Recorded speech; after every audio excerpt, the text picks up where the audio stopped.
একটা সময় ভারত এবং পাকিস্তানের মধ্যে যখন মানে একটা ছোটখাটো যুদ্ধ হয়েছিল, অপারেশন সিন্দুর চলছিল, সেই সময় কিন্তু বাংলাদেশ খুব হেসেছিল একটা কথা নিয়ে। কি কথা বলুন তো?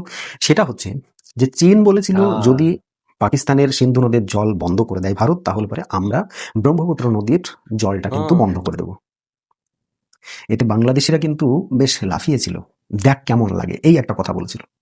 আজকের ডেটে তারা নিজের গালে থাপ্পড় মারছে। কারণটা কি?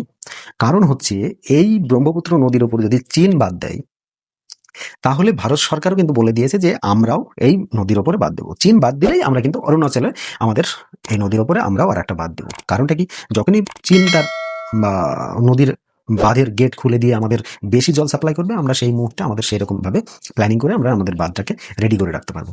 তো এটা স্বাভাবিক। কিন্তু এর জেরে বাংলাদেশের কি ক্ষতি হবে? আপনারা সকলেই জানেন ব্রহ্মপুত্র নদীর উৎপত্তি হয়েছে তিব্বতে, চীনে কিন্তু নয়, তিব্বতে উৎপত্তি হয়েছে এই নদী।